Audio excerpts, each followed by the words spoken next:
No, it's theirs over there. Since it's still finance before. Ladies, how are you? Hi, good, how are you? Good. You guys ready to go? I mean, as ready as can be. Yeah. You can use these at all? Yeah, for Yeah.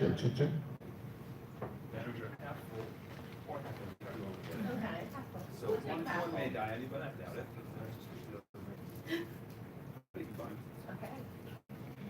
So, I'll introduce, I'll tell people that, filming is occurring. Check. I'll do my presentation and then we'll pass it along. And Andrea will come up after me and I'll be first speaking and then so on and so forth. And then Emily for, I'll maybe come back. And I can, yeah. How about you switch up, I'll go back up and then slides and then we can kind of kick off with like about, draw. Okay. do we want to go there? Oh, we were just gonna go up to the podium. You know, excellent. I mean, maybe put the clicker on the table just in case. You want to do that? Okay. Yeah. Hey. Pero el agreement, pero el arrangement que había hecho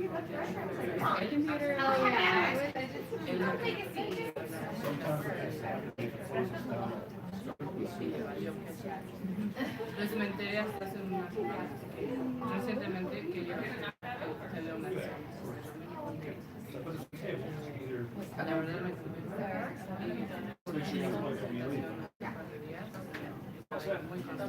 entonces pues fui a la sesión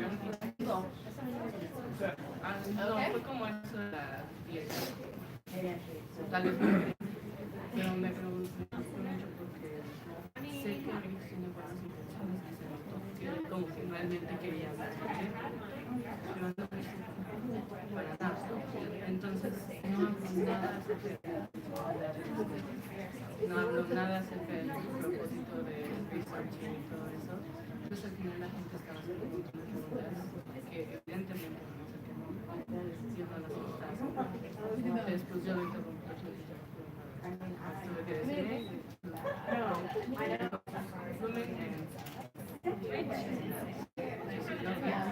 I'm looking at pictures of my cat.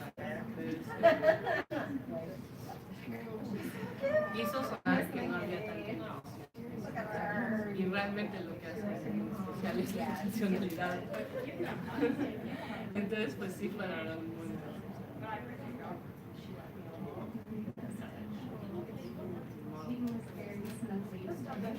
acaba de hablar con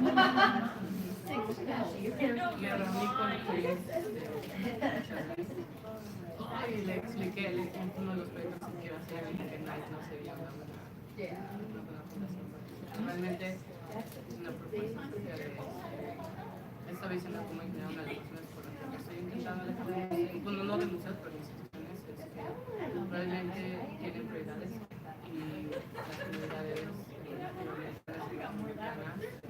están nowhere near y muchos de ellos tienen una colección de comunidades indígenas de alguna manera, pero no trabajan con queveros,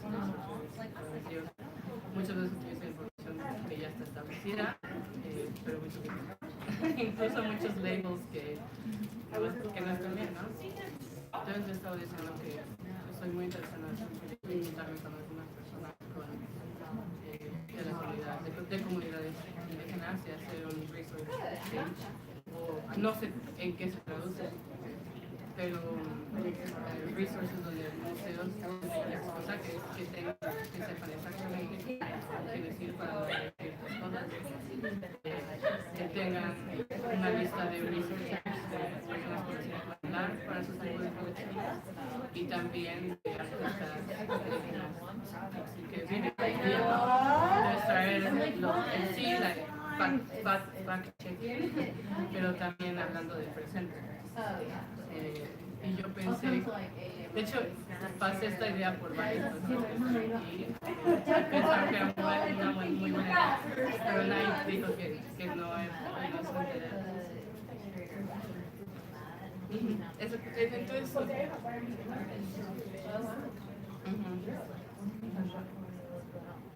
Entonces, aún así, y tengo un par de personas en mente que son artistas latinoamericanos de diferentes lugares que pues están muy enojados porque no reciben y los museos realmente como no están políticamente parte de su vida, es muy fácil olvidar. Y no pasa nada. O sea, sé que el interpretive department muchas veces ha querido ya pues iniciativas para corregir el ego y todo. No ha pasado. Prioridades. Entonces si hacemos algo que es gratis y que cualquier museo puede usar como resource page, quitamos muchas de las cosas.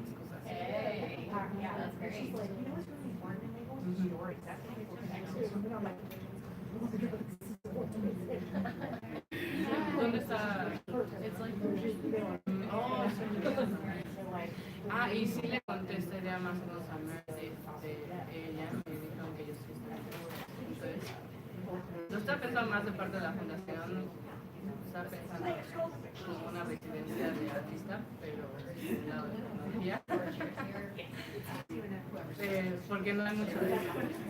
O sea, la asociación gente creativa tiene muchos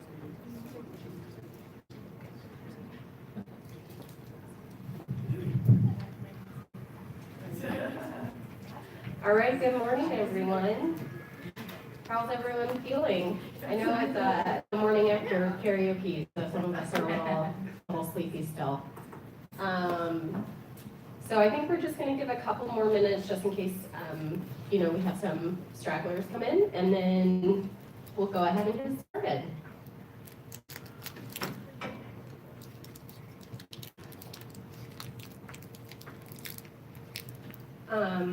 By the way, I should say they are filming this session, so just a heads up, there is a camera filming this if you want to be careful in whatever questions you ask. Not that I think you need to be, but heads up, fair warning.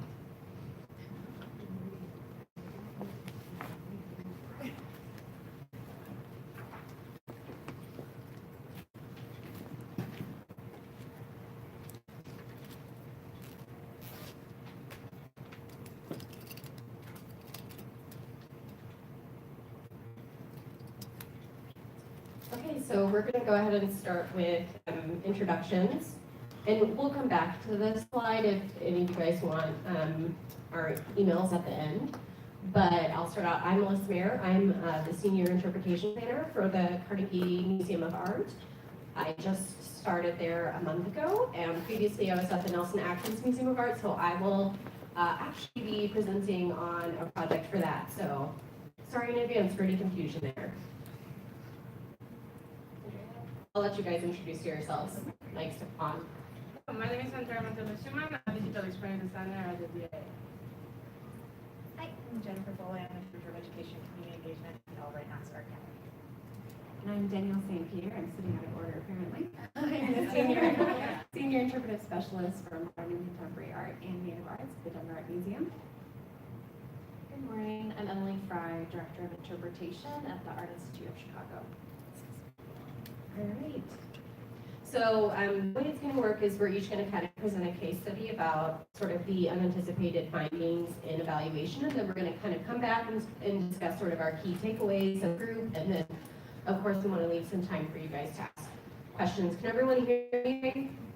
Great. All right. So I'm going to be talking about the Block Gallery summative evaluation at the Nelson Atkins Museum of Art. This was a project where we reinstalled our European galleries, and it took place about a year and a half ago, and we were really approaching it from a place of trying to put in interpretive best practices into the galleries and to integrate more technology. So we did this large summative evaluation. We were looking at a lot of things. This is a really long evaluation. I do actually have copies of the report with me if anyone wants the full evaluation. But for this particular session, I'm going to be focusing on the key questions regarding use of technology and the feedback on interpretive elements. And the methods that we used to get to that was gallery debrief interviews. But we, as you can see, we did a lot of other things too for the other questions. Okay, so use of interpretive elements. So what we found is that the vast majority of our visitors were using kind of the traditional analog elements, so the wall labels, the section panels, and the digital elements got a little bit less use. So I'm going to just describe them briefly for you. In the details was a interactive where visitors could zoom up close on images of works of art and see individual strokes and that sort of thing. Gallery Plus were bench-mounted iPads where visitors could explore content relating to Impressionist artists, and also had some fun games like which Impressionist artist would you be, and a lot of other content like a timeline. Color Composer was an interactive where visitors could make a soundscape inspired by one of our paintings by Kandinsky. And the printmaking iPad was basically talking about the process of printmaking and all of the various different ways you can make a print. And the Detour app was really our immersive audio guide. So one of the things that was surprising to us is not just that a lot of people use the analog traditional elements because we expected that, but that most visitors also indicated that printed pieces was their preferred way to receive content. So the vast majority of people said, tech's cool, but I really like to receive my content, from these traditional elements that I expect to see in a museum setting. So then we started looking at who are the digital users. And it's interesting because I think a lot of people think, digital is for younger people, which we did have a lot of Generation Z, so younger kids using stuff, but actually, surprisingly, the millennials, out of all of the adult groups, used it the least. So I think people think like, we're going to target the millennial audience, we're going to put in, this tech for them, and millennials are just as likely to use a tech component as the silent generation found in these particular galleries. So then we started looking at depth of engagement, right? So we know what they're using, we know who's using it, but how deeply are they actually engaging with these pieces? So, and I will say this was user reported, so obviously what one visitor feels like is thorough use and what another visitor feels like thorough use is subjective. But it was interesting to see that a lot of people felt like they used, again, the traditional analog elements much more moderately and thoroughly than some of the digital elements. With the exception of the Detour app, we had a smaller percentage of people who used it, but the people who did use it engaged with it very deeply, which was good to see. And we were surprised that the Gallery Plus iPads, which had all of this content and a lot of different ways for people to kind of explore Impressionist art, were used very minimally by visitors. We found a lot of unexpected things, by the way, as you can tell. Okay, so then we asked people about how they felt about digital inclusion. And one of the things that rose to the top is that nearly all visitors felt that digital experiences were a positive addition to the gallery. So even the people who weren't using it were saying, oh no, it's not for me, I'm not interested, but I'm so glad that you have it. And they really felt like it made the museum more welcoming, more open, that it was kind of helping to engage with different audiences, even if they themselves didn't want to use it. Other people had a personal positive response where they said, oh, it makes it accessible to me. I like the first quote. It's like, this one's like, don't touch this, but the digital interactive's like, here, you can touch this instead, right? So kind of engaging with people's senses.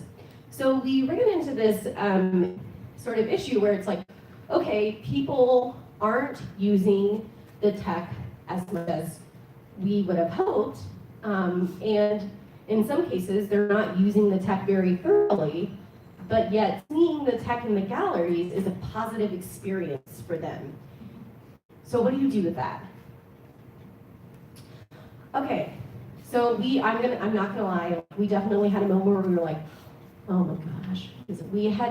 Before we got these findings, we had just applied for grants where we got all this money to expand our digital offerings on our Detour app and our Gallery Plus Interactive, both of which were the least, successful of all of our elements.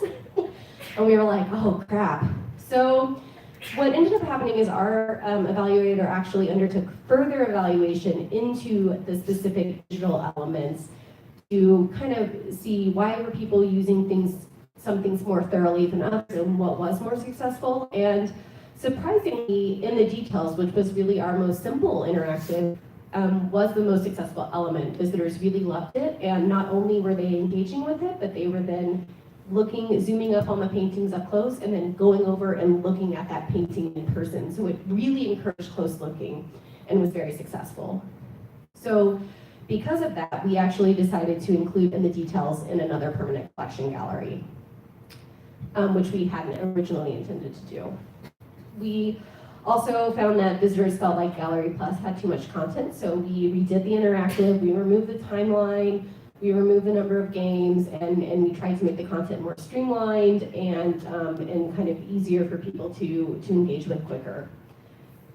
We also found that the color composer had some technical issues, which we knew about, and they were in the process of being fixed while this evaluation was in place. So it would be interesting to go back and do testing now and see how much it's improved. So that's what we did in the gallery space, but then we also had to think critically about the implications of these findings for upcoming digital projects. Like I said, we've just gotten those grants. So that meant when we were thinking about expanding Gallery Plus, we had to take into consideration how much content can we put on it. And we had to kind of discuss amongst ourselves, okay, it's a matter of resources, right? We know not every visitor is going to use this, but there is a value because visitors are responding positively to this. So we need to have more careful conversations about how much tech we should include in a space and how much energy and resources we should include in tech, especially given that sometimes the easiest, simplest tech pieces are the ones visitors enjoy the most.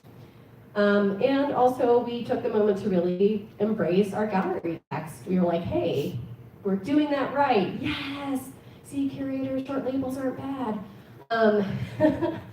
So that's our project, and I'm gonna now switch it over to Andrea.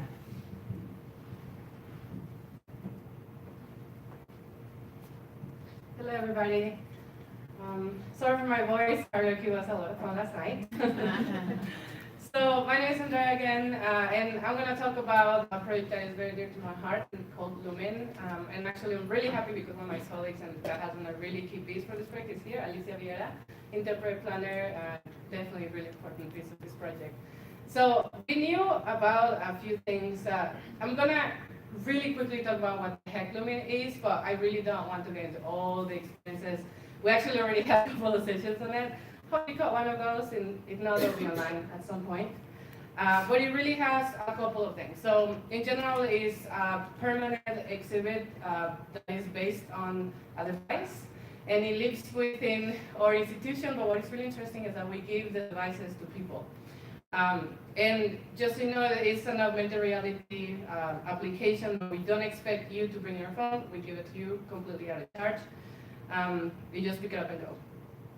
It sounds easy, but I'm going to talk about the difficulties of that a little bit later. So in general, you can use it to see some really incredible context of the artwork. It has been really good to break the limitations of reality in the museum and bring a lot of context that otherwise you don't have enough walls to fill the museum with.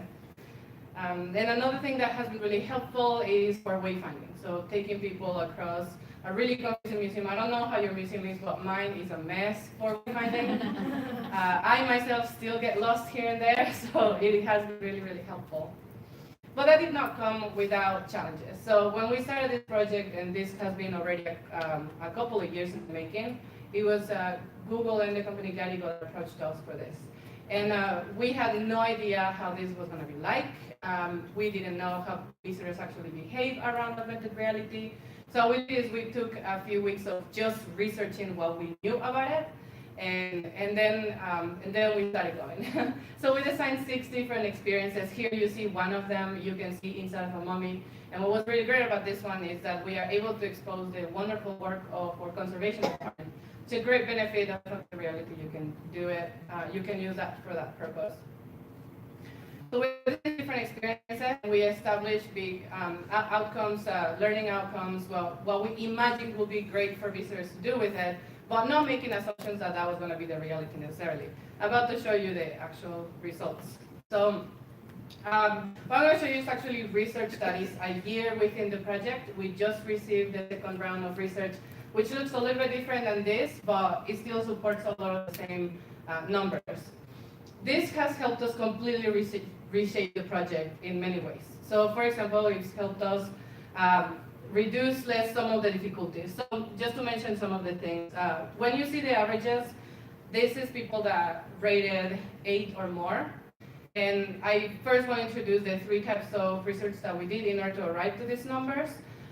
One was a really simple card that we gave at the end of the experience. It will take you 30 seconds to fill up.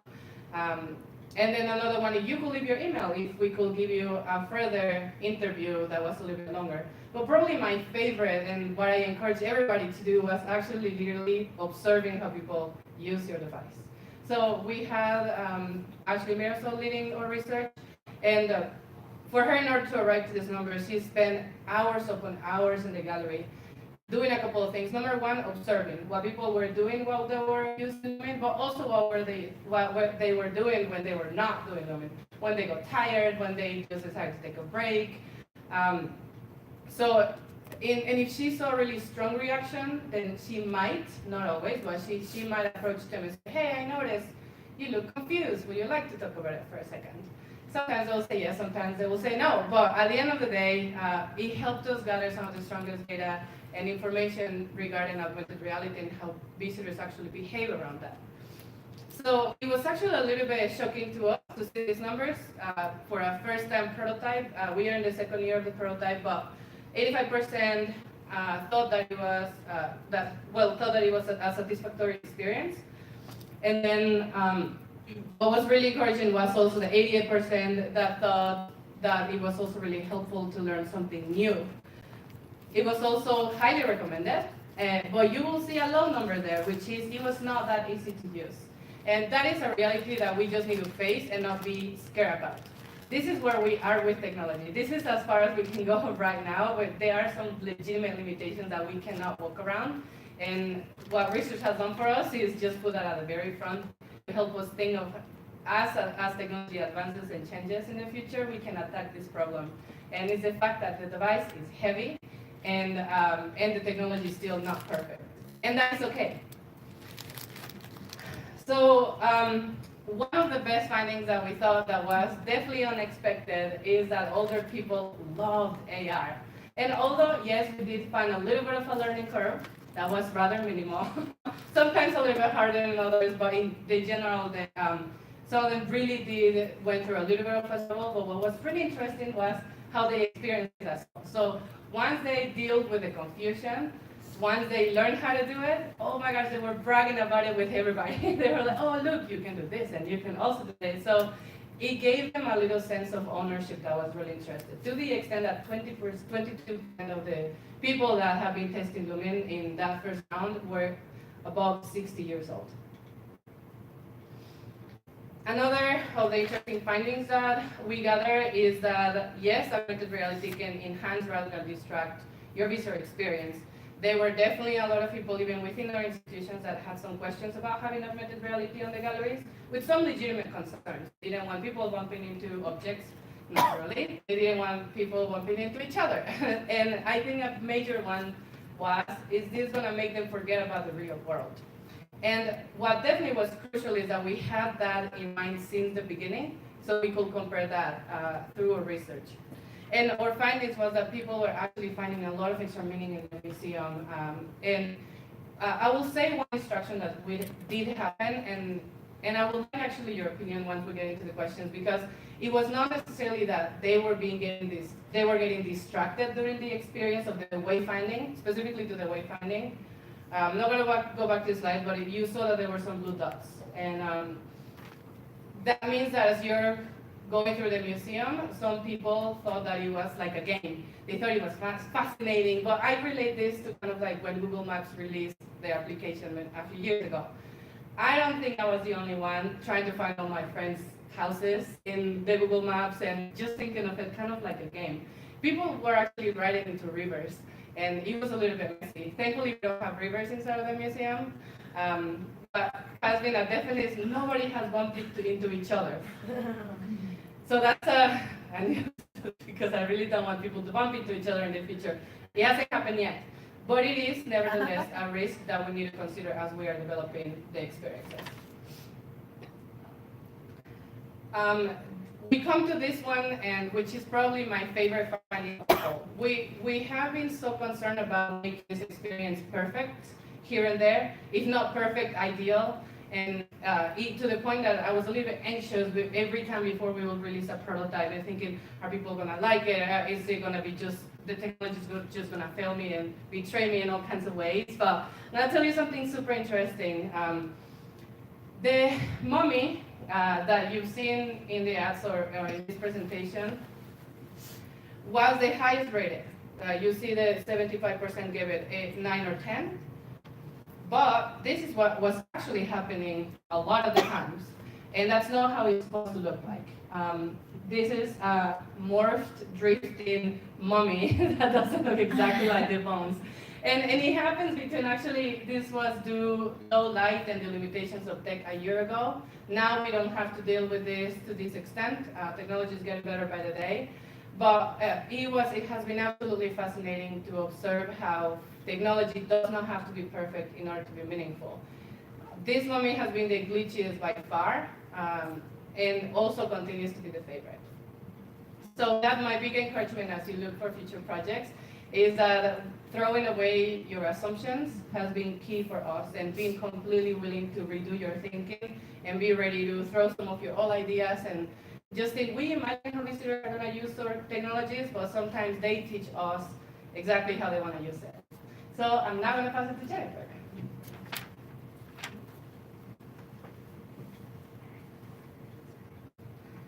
That was a better route. Okay, so the project that I'm going to be talking about is actually not a digital project. It's more of the groundwork for gathering information in preparation for thinking about how we might use digital in the galleries. And the main thing that we did was that we basically just creeped around the galleries and followed people to figure out what they were doing. And so, which is why the subtitle is, how many ways can you pretend you aren't following someone? So we had a number of people that we brought in to follow people through the galleries. And they basically wandered around pretending to be drawing or pretending to be writing notes or all sorts of things. When in fact, they were actually just writing down things about what people were doing. So we sort of had a conversation internally in which we were talking about what people do when they're in the galleries. And so this is actually from an article that talks about some research that has been done on how long people stay in front of a work of art. They came up with, it's sort of, sometimes you hear 17 seconds, sometimes you hear 27. But on average, most people are not standing in front of a work of art for like 7 minutes or something like that. And that often when we start having these conversations about what the expectations are for what our visitors are doing in the galleries, there are maybe varying expectations as to, across the institution, as to what's happening. Sometimes there are some folks in the museum may be expecting that people are having these sort of like epiphany moments where they're there for 10 minutes and the trumpets come out and they have these sort of great experiences.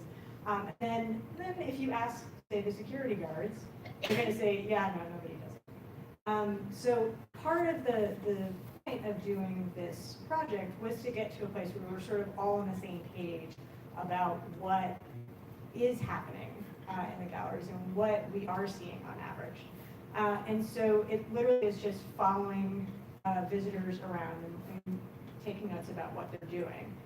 So we have a key that is there to sort of as a shorthand to say, you know, they stopped in front of this work of art, they searched for the label, they read the label, they had a social interaction with the person that they were with, they engaged with the object. And by engage with the object, we sort of walked through what that was. That might be that they, you know, they sort of bent in and they looked closely, they backed up, they moved back in, that sort of behavior. And just made a path of what was going on, putting timing next to each of the places where there was some sort of action. And so we started doing this with our permanent collection. And this is part of our permanent collection sort of laid out here. You can see, you know, you start to see these sort of pathways and people going into some parts of the galleries and then skipping other parts of the galleries. You start seeing these really interesting differences in how people walk through the galleries. And with each of these maps, there were also notes that were taken. So we get, you know, information about whether they took selfies, whether they were reacting to what the other people in the gallery were doing. For example, the one on the right is talking about, it seemed like they wanted to stay longer, but it was our first Friday event, which is very busy, and they seemed to want to avoid the crowds in one of our galleries. So thinking about what the impact of events that are going on or what day it is, whether it's something that is like a busy day or a less busy day, may have an impact on what's going on. The one on the left is interesting because it makes the note that they went into a very small gallery that we have for new media, that basically everybody else in this entire study completely avoided. Like nobody went into this room at all. And so that was the thing that came out of it, was realizing that even though there's a giant sign that says like basically please come in here, everyone's like, yeah, no, and they just keep going. We also decided that we were going to do this for a special exhibition that was going on a little bit later than when we did the permanent collection timing and tracking. And you can see that there's a lot of notes about where people are going. What's interesting is that when we looked at this in kind of the debrief afterwards, you'll notice that there's one gallery in which the two people that went through here, they did not stop there. And this was noted as kind of almost like a failure because somebody hadn't stopped in one gallery in an exhibition. However, I think the discussions around this, and this is, you can see in the notes, they're saying they seem very engaged with the show. So they stopped, they discussed materials, they're talking through the things there. Part of what this did was in discussing internally, it framed how do we think about what engagement is and what success looks like. If there's concern over the fact that there is one gallery that people didn't go into, where is that coming from versus thinking they were actually engaging and that was part of the sort of notes. We saw observations like this as well. So if you think back to that key, there are no stops at all. This is the notation on this, 2-minute total. This group did not stop once. They continually walked and observed the paintings. So if we, and I would actually question whether or not they were observing the paintings, if they went through the entire exhibition in 2 minutes. And so sort of going through and looking at this and saying, all right, we have, this group was really engaged with and talking about what was in the exhibition. This group just kind of continuously kept going through and they had completed the entire exhibition in 2 minutes. And what we found was that over the course of that exhibition, all the observations, that the average amount of time that was spent in the exhibition was actually under 10 minutes. And it gave us sort of this opportunity to think about what is engagement? What does that look like? What does success look like?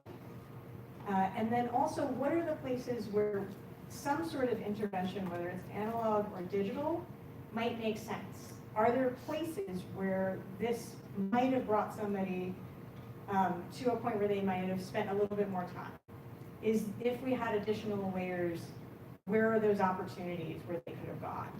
And so part of the discussion actually got back to looking at this particular sort of map of what visitors were doing. So it was a group of 4 young men. They spent 6 minutes in the exhibition. They didn't go all the way through. But in the area that they were going through, they actually engaged with the works. They talked to each other about them, they looked at them, they discussed. And so part of the sort of exercise was getting all of us to that place of, if in my mind, I'm looking at this and I'm saying, this is a success. You have 4 young men who are engaging with the works in the exhibition. They don't have to look at everything in order for this to be a success. They can stop and go to the pieces that most interest them and have discussions around those. And we can call that a success without having to say they have to go through every single gallery and experience it exactly the same way.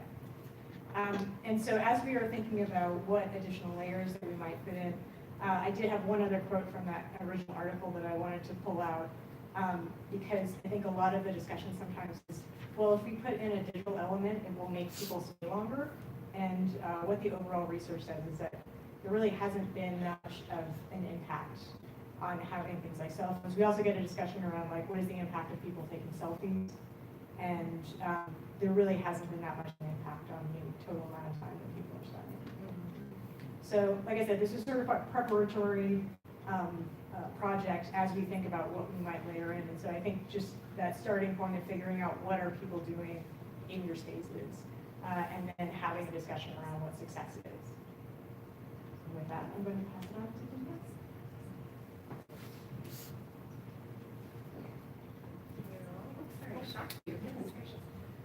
Okay, good morning. So, for my part of this talk, I wanted to focus on using technology to evaluate visitor experiences within exhibitions. So this summer, we had Jeffrey Gibson, Like a Hammer, who is a contemporary native artist. And one of the things that I've been doing is tracking on Instagram since 2014 on what visitors are doing within our exhibitions at the Dam. And what I really find interesting about Instagram is the ability to see how people are naturally behaving, what they're naturally wanting to share out. When we interview them and intercept them in the galleries in the moment, and we're getting that information based on the questions we're asking, but what are they naturally wanting to share out with their networks? So for this show, I really wanted to kind of see, did our visitor experience goal that we set out when we created this exhibition happen? And so we said we wanted visitors to reflect on the complexities of identity presented by Jeffrey Gibson and his work. So our interpretive strategies were to leverage the artist's own words. So use first-person narrative to guide visitors through the exhibition. We wanted to hone in on the emotion behind the object stories. So call out moments of frustration, anger, excitement, insecurity, freedom, and inspiration. And highlight the complex blending of materials, aesthetics, cultures, and time. And so we had the artists actually create a playlist for the gallery that included music from Madonna to George Michael to Culture Club to Gladys Knight, Frankie Valli. It was a wide mixture of songs that played in the galleries. We had a tactile moment, and we had some unexpected comparisons in the label program. So I've been doing this since 2014. I've been doing it kind of just off the cuff, just have folders of Instagram pictures. And so this summer we tried to really refine what we were doing. And so the methodology that we created was to have kind of a round one where for 3 weeks we gathered data. We gathered posts that were geotagged Denver Art Museum. So we wanted to kind of refine what we were looking at. And we had 210 images spread over 65 posts. And so we sorted these based on either strong or neutral. So we had 41 strong posts, and I'll get to what that means in a minute, and 24 neutral posts. And then we started to kind of find some initial trends. So more than half of the posts were considered strong. Strong posts were likely to include more than one image, so you can kind of scroll through several images of the exhibition. 14 strong posts were of images of the artist's words on the wall and not the artworks themselves. And the artist himself was tagged in 5 of these posts. So examples of strong posts. So I should start with neutral. So neutral was anything that was maybe a picture of the exhibition, but it had something that didn't have to do with the exhibition. So it's something like, had a great time at the museum today, or this was a great show, or something that just didn't really kind of get there for me. And a strong post would be something where they talk about how the show inspired them, or that it was emotional for them. I put 2 up here where, sorry, my glasses here, but they say at the very end, that the punching bags portray politically loaded messages about his cultural heritage. A sense of play balanced with a violent urgency for social change is unbelievably powerful.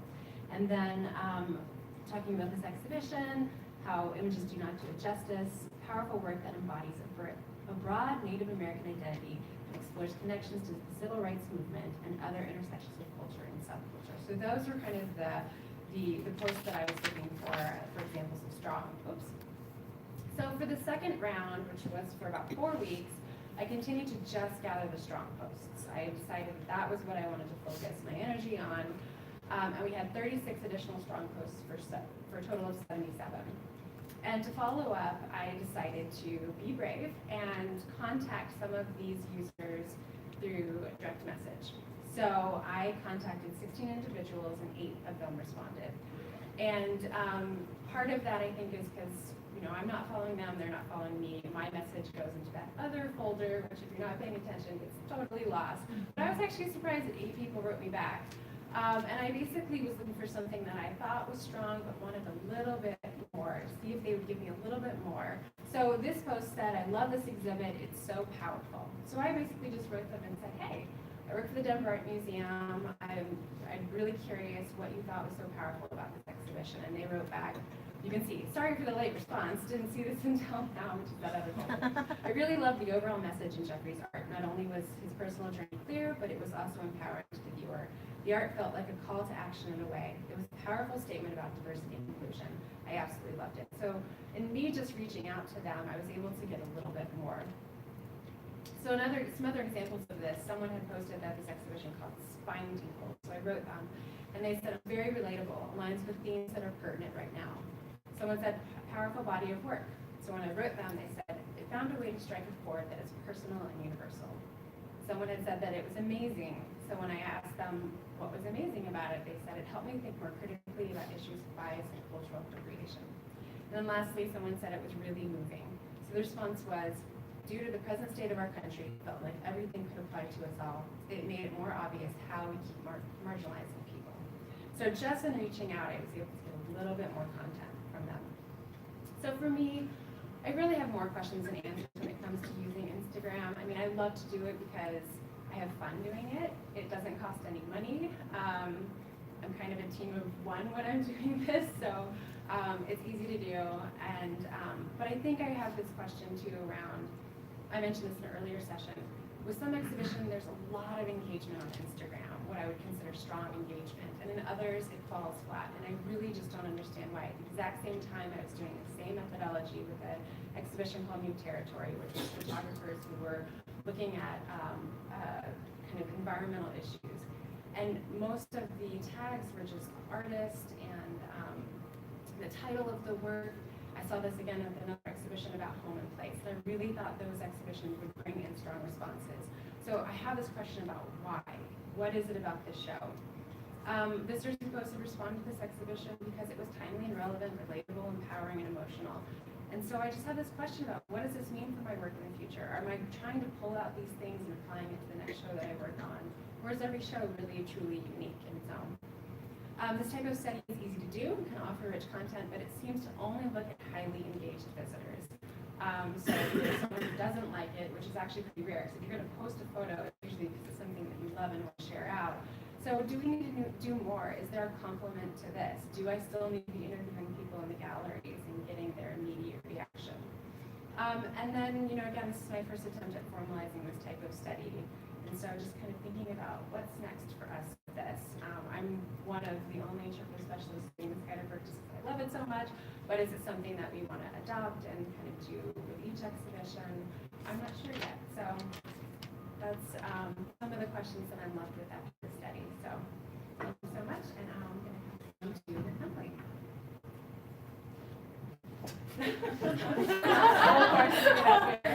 Super awkward. Hi, so I'm going to be the last speaker, last case study, and then we're going to open it up for questions. So today I'm going to walk you through an evaluation that we did on a specific digital label in our John Singer Sargent summer exhibition titled John Singer Sargent and Chicago's Gilded Age. And digital labels are kind of sprinkled throughout the Art Institute of Chicago more and more. They're built off a previous iPad application we have in the galleries, but we've streamlined the digital labels so they focus on one particular work and they tell a visual story. And they're quite linear, I would say. So there are 8 to 12 points that you can make on a single work of art. The CMS, there's like an array of modules that you can pick. So as our team in interpretation, we work closely with the curator in both identifying the goals of the content for these digital labels and also thinking about the placement. And so you can see that I feel like art museums are really good at being discreet. So that little guy over there, if you didn't know, and then there's another one. And so just to kind of a little bit, this is in the context of the exhibition. This is the last gallery too. So like certainly a learning is that do not put 2 digital labels in your last gallery or exhibition. And also just to kind of, as another thing that I wanted to zoom out on is that today I'm going to be talking about the evaluation of the content that we did on that, not necessarily the UX. We worked with a company called Centralis, and I believe I've seen her around a little bit today. And I'd be happy to share about some of the things we've learned about the user experience. And then Michael Nault, who's our director of experience design, can talk to you about the software and the platform. And he's also around too, so I can hook you up with that. So about this digital label, the title of it was making headlines. And so a component of this exhibition was talking about Sargent during this particular time and his network within Chicago, but a lot about most of the labels and especially our audio content focused on the conservation stories and some of the things that we learned about the hidden materials and his watercolors. This particular work is that we're focusing on for this digital label was a watercolor they made in Spain. And Sargent has a long artistic practice of working outside, even in World War I, all the way in Spain and Italy and several other places. And he would make several works, as maybe one artist does, within a given session. And something that we learned through our research within conservation is that he would stack his watercolors on top of one another, interweaving with newspaper. And so something that we learned through conservation is that there were bits of newspaper attached to this work. And we just learned a little bit about both his working process and also how he masked some of the areas of the water of this paper as well, using a sort of, it was like whale sperm basically. So it's like really interesting kind of insight into both his working methodology and also his materials at this time. So these are just a few of the slides of the experience. And also to note that all of our digital labels are going to be online too. So this is something that I encourage you to go to artic.edu in a few months and you can check this out in IRL. So in terms of our research questions, the impetus for doing an evaluation of this work was also from a 4-year grant we received from the National Science Foundation. And we were really interested in both how visitors were engaging with stories about art and science and how that affected their overall experience. Did they notice? Did they care? How does it impact their view of the artist in this work? So these were some of our, we were interested in how it prolonged visitor engagement with the actual work. One of the key goals of digital labels is to look back at the work itself. And then also thinking about, is it impacting their overall kind of perception of the artist and the work? So this is a little like you're not gonna read it, but so we did a few instruments that we kind of honed in every time that we did an evaluation, which is so having that iterative process and building that in was really key. We had a set of questions that we asked. We also did an observation too, so that grid just notes what they were doing, and we'd be sitting on a bench. And then these are key prompts over here that then were separated into cards, and we did a card sort.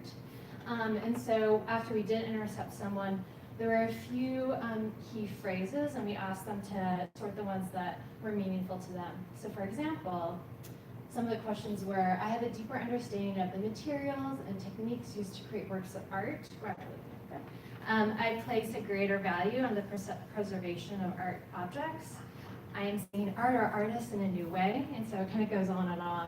But this card sorter is something that we're doing throughout all of our case studies that focusing on content about art and science. We also did a control group and a test group, 40 people each. And so some of the highlights that we learned through people using this particular digital label is that while a control group could point to specifics about this particular work, things that they were learning about it, it was really only 30% of the control group, but those who were engaging with the digital label, 100% of them could point to like, oh, that is where the newspaper is. That is something, they were pointing to very specific details. And you also they started to really pick up on very specific, the materiality of the work itself, aspects of preservation, which was really interesting too. For example, one quote, without preserving the artwork, people never would have known that the newspaper existed. Only through the kind of active preservation do we have a chance to study and see the findings here. And that's a key goal of ours, is to really both be transparent about the work that we do within research, about preservation, care of the works itself. So these were some surprises that we had in this research. But one of the things that stuck out for me is that 45% of the visitors in the test group made comments that spoke to kind of the realness of the work, and they started to use phrases that evoke these personal connections to their own lives, and they really brought up the sense of empathy. So, quote, this digital interaction is the art more real world. There's a humanity to carrying your artwork around. You can actually picture him working, can have greater empathy with his life. So there were an array of comments that kind of centered around this idea of both kind of humanizing Sargent, giving a sense of his artistic practice, and also knowing that these are people working within conditions and that it impacts the overall work. So through looking at the content really closely, we did notice that more visitors were, by foregrounding the artist's story, not necessarily using the artist's story as a way into looking at the work of art, that people were able to make personal connections. We spoke to several people who are practicing artists, and we're like, oh, I carry around my work in a portfolio, and so I can see how Sargent would do this, and actually things haven't changed that much, you know, things smudge around, and when my paintings touch each other as well. Inserting the humanity back into the art museum is something that was a really strong impact as well. Just getting the sense that this was a human being with constraints as well and challenges. Bringing the process to life was also a key thing. Through the digital label, we were able to show the different x-rays. We were able to show where the newspaper was located, and people thought that was really fascinating. And also seeing the evidence of a human touch. And then the appreciation of preservation also came up more and more. Intrigue and interest of mistake were then attended. But I mean, I have to know, this was a retrospective of Sargent. It was, he's not a terribly well-known artist, but if you're a specialist, indeed, it's probably a name that you're familiar with. And so we're thinking about how we can take these findings and embracing the humanity of the artists or the makers, especially as we think about how we can deconstruct this idea of what a great artist is, or even what a notion of a maker is, as a way to bridge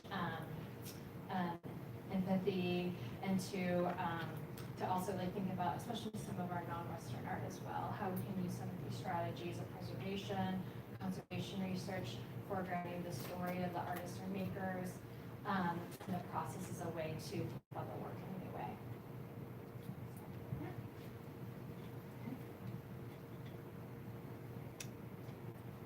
Okay, so obviously we were all of our projects were completely different, all of our findings were completely different. So we kind of wanted to come together and just discuss some of the different things we as a team kind of felt like we found throughout all of our individual projects. So you guys, jump in whenever you want. But that visitors are more forgiving than we give them credit to. A lot of museum people, we want everything to be beautiful. We notice all of the little tiny details, like the slight difference in paint color, just like visitors don't notice that at all, right? So don't let the perfect be the enemy of the good. And also another thing is, thinking about how we measure success, like Jennifer was talking about with those 4 young men who came in, and with our project about technology at the Nelson Atkins, just looking at percentages or, how many minutes they spent in the gallery or how many galleries they went to, that doesn't necessarily mean that someone had a deep engagement or personal experience in your museum. All of us also were looking at, new and different evaluative methods, especially Danielle with Instagram, and combining a variety of approaches we felt like could really benefit your findings. So these are kind of a summary of the different things we did, and then I'm going to post tips for an evaluative approach. So I'm going to let you guys, I don't want to talk the whole thing, but basically for all of us, when you're starting an evaluation, especially sometimes like senior leadership can have certain ideas of what results they want in advance, right? So they're like, for the block galleries, they were like, yeah, our technology is going to be so popular. We're going to have amazing usage, And then when we found out that they weren't really getting used any more than any other piece of technology in our galleries, it was like a huge, huge letdown. So kind of assumptions really do play a negative role in research. Does anyone want to add on? But yeah, just expect the unexpected and embrace that knowledge to kind of to move forward. I just wanted to note with the last point, using evaluation to gain buy-in is something that has been incredibly useful, even if it's a small scale study. But having members of the exhibition team participate in the observations or sit with you while you're looking at something together has been really useful for understanding the visitor experience. And touching base quickly on the embracing the knowledge, I will add that many of us are really, really afraid of negative findings of your institution. And I absolutely love the negative findings. I have fallen very much in love to learn all the ways in which the things we do are terrible. So use that. Anything else? Okay, so we just, it looks like we've got a little less than 10 minutes left, so we just kind of wanted to give you guys some time to ask questions about specific case studies or about, evaluation and anything like that in general, so the floor is yours. I really like the tips that you were giving just then about incorporating people into the research process themselves to gain buy-in, and I'm wondering if there are any other tips or suggestions that you have about making people more comfortable with negative results, or just like how to navigate issues when results become sort of status.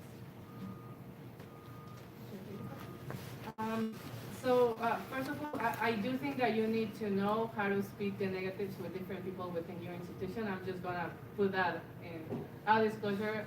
It is not the same going with my team and say, hey, this is going terrible, and this is the way in which we need to change this.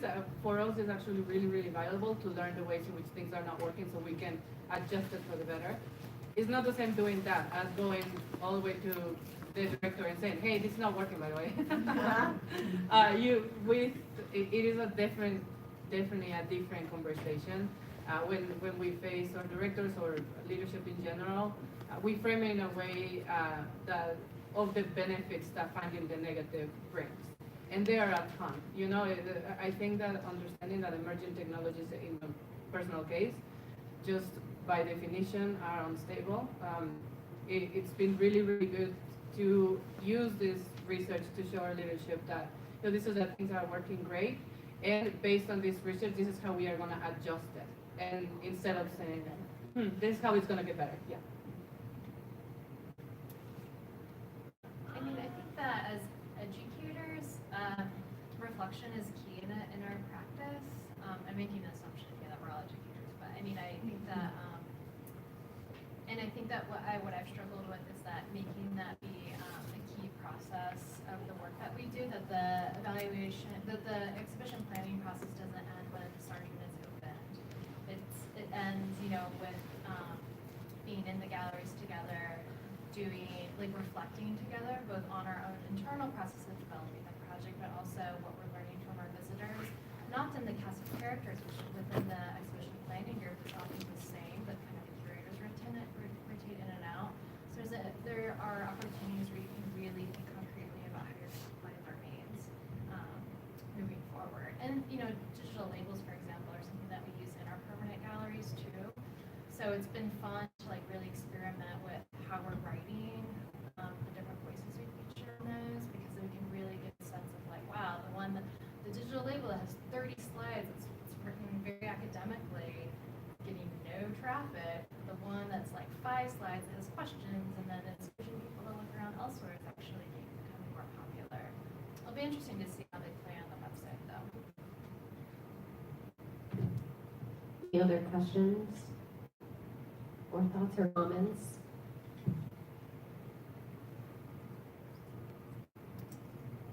All right, thank you guys so much, and we'll be up here if anyone wants to come and chat further.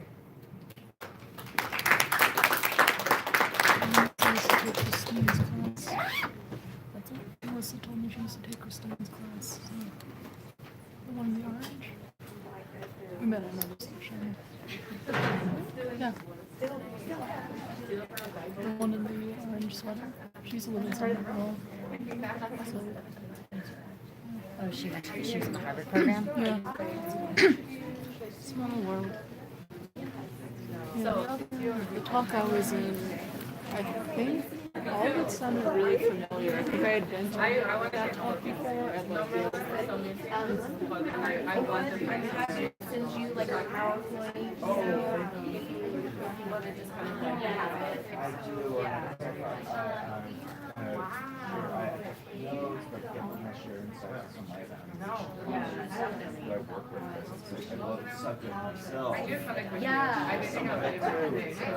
Wonderful field. It is, and it's well, and it's interesting because it's like, I mean, none of us are evaluators, so.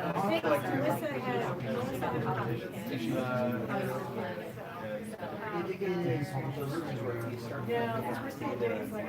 Yeah.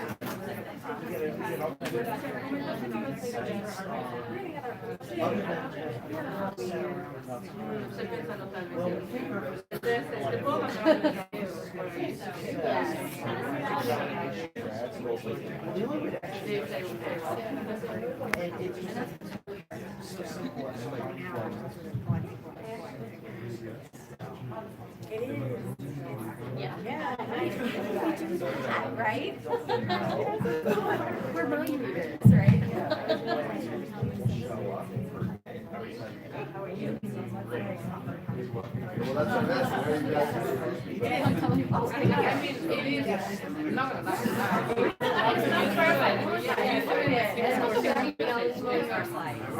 It works really well, but the setup is still the same. Really? So you were even really familiar with Exactly, but it does take up so much. Not everybody has a picture. We think, but we know that we think so. I think that is